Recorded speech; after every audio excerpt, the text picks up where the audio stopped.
നമസ്കാരം.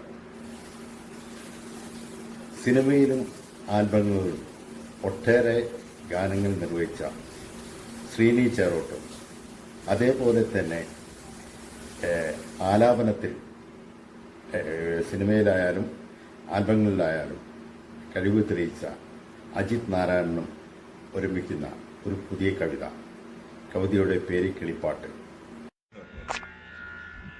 മാവും പിലാവും മഹാഗണിയും ഇടതിങ്ങി വളരുന്നൊരീ പറമ്പിൽ പേരറിയാതെത്ര പാഴ്മരങ്ങൾ പടർന്നൊന്നായി തീർന്നൊരു കോട്ട പോലെ കിളിപ്പാട്ടു ചൊല്ലിക്കൊണ്ടെൻ്റെ പ്രഭാതത്തിൽ തട്ടിയുണർത്തുന്ന കൂട്ടുകാരെ, വാതായനത്തിൻ്റെ കോണിലൂടാ കാഴ്ച കണ്ടു ഞാൻ ആനന്ദമാടിടുന്നു. നിത്യമെൻ ദൃഷ്ടി പതിഞ്ഞിടുമാ കോട്ടയിലേക്കൊന്ന് നോക്കിടുമ്പോൾ പക്ഷികളനവധി കലപില കൂട്ടിയ വൃക്ഷലതാതിയിൽ മുട്ടിയുരുമ്മിയും തേനുകർന്നാനന്ദമാടിടുമ്പോൾ കണ്ണുകൾക്കിമ്പമാം വർണ്ണപ്പൊലിമയിൽ വിടരും പ്രഭാതത്തെ നോക്കി നിൽക്കേ ഒരു നെടുവീർപ്പോടെ ചോദിച്ചു പോകുന്നു കിളിപ്പാട്ടു പാടിയൻ നാടിനെ ഉണർത്തുന്ന നിങ്ങളുടെ ആവാസമെത്ര കാലം. പരിണാമകാലത്ത്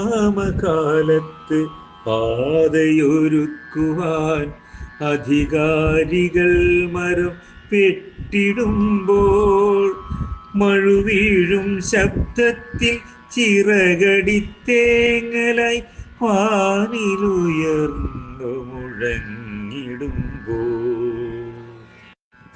ചിറകറ്റ കുഞ്ഞിൻ്റെ പതനത്തിൻ രോദനം ഇടനെഞ്ചിൽ നോവായി പടർന്നിടുമ്പോൾ ഇടിവെട്ടും ശബ്ദത്താൽ ഭയന്നു പറക്കുന്ന കിളികൾ തൻ ദുർവിധി യാരു കാണാൻ.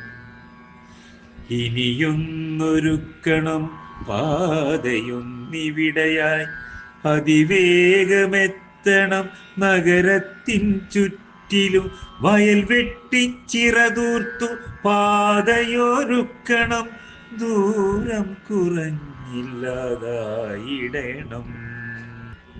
പാർപ്പിടം തേടി അലയുന്ന കിളികളെ, നിങ്ങളുടെ രോദനം ആരു കേൾക്കാൻ? ചോദിച്ചു വാങ്ങുവാൻ അവകാശമില്ലാത്ത അശരണർ നിങ്ങൾക്ക് വിധിയെന്നും. കിളിപ്പാട്ടു കേട്ടുകൊണ്ടുണർന്നോരെനിക്കിനി യന്ത്രയുഗത്തിൻ്റെ താളം മാത്രം, യന്ത്രയുഗത്തിൻ്റെ താളം മാത്രം, യന്ത്രയുഗത്തിൻ്റെ താളം മാത്രം.